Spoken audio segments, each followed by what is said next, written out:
Hey, Corky here. I wanted to do a video in response to a little conversation I had on Facebook, I think, with Michael Nitz, and it reminded me of something I wanted to do on a YouTube video.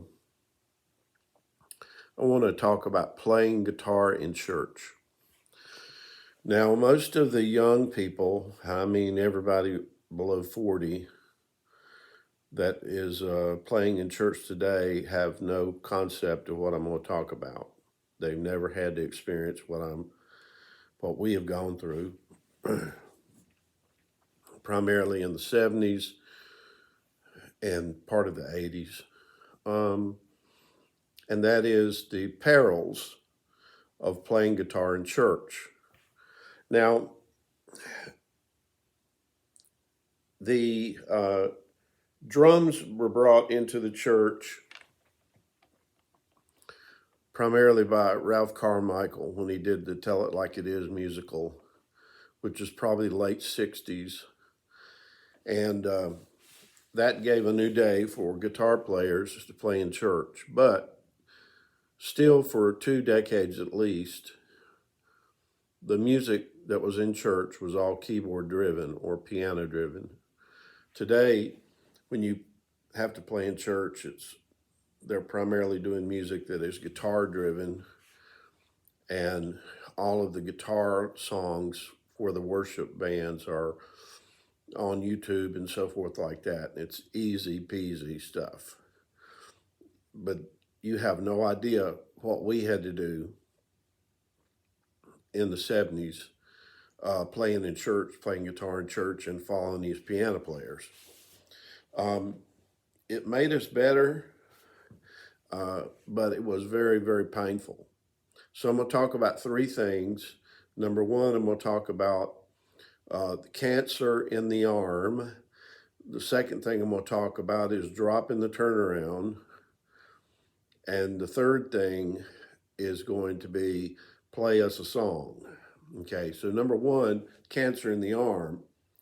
Most of the gospel songs and church songs, when I was growing up and then after I became a believer, were in flats, E flat and B flat.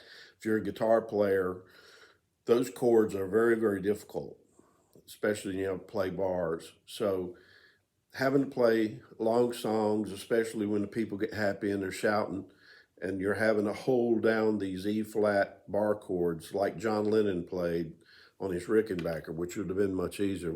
Somebody should have told us that we need to get a short scale guitar if we're going to play in church. But you're playing in those E flats, those A flat, the bars, and right now, as I form that bar, arthritis is ripping down that knuckle there. And that comes from all the years of holding those bar chords. That was one of the really horrible, painful experiences that we had chasing these piano players. Okay, point 2 is the dropping of the turnaround. Inevitably, playing, especially in country churches, they're going to call brother so-and-so or sister so-and-so to come up and sing a song. You have no idea as a guitar player what they're going to sing. Now, that still goes on in Native American churches and other Appalachian churches. And they bring their Bible to the pulpit and read a scripture, and then they set off singing, raising up a song, whatever it might be, I'll Fly Away, Life's Railway to Heaven. You just don't know what they're going to come out with. And you have to be able to find what key they're in, fiddle around, hit a note here or there until you find where they're singing. They're already doing the song. So if you've got a decent ear and you've had experience jamming with old men and women, you're going to find the key they're in, and then you're going to start playing the song. And you play it, and most of the songs have a turnaround. In other words, a resolve at the end of the chorus or the end of a verse before it transitions to the next part. Well, these country people don't do that. they just start over immediately. And so you have to chase them to keep the chords behind them going and the rhythm going to follow them on the song. And it is really, really exhausting because they drop that turnaround. You know, I used to tell the disability clients, you know, special needs, when I play guitar for them to sing, I'd say, wait on it, wait on it, wait for it. And that wait on it turnaround. But basically they never come back in on beat. They just start over and you got to get behind them. All right. And the third point is play us a song.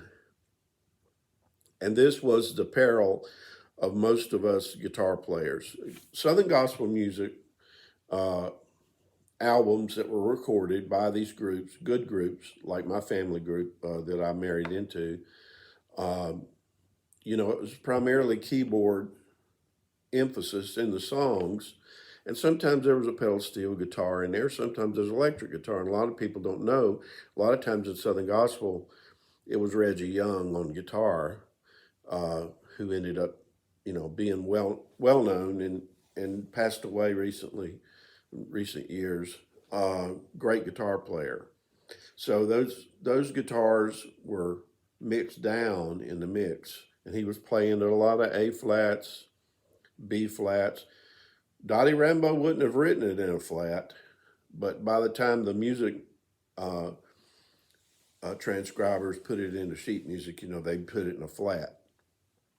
Um, and if you were going to cheat, you use a capo, but I always went for the whole thing because I want to do the licks. Most of us players that came out in the 50s and 60s, uh, we were primarily playing licks, except for folk songs and rock songs that we knew the chords to and could play, country songs, so forth.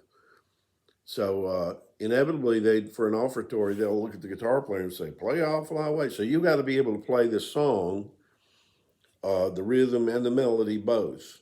You can't just start strumming it out. I mean, I've seen it done, but it's a sad situation.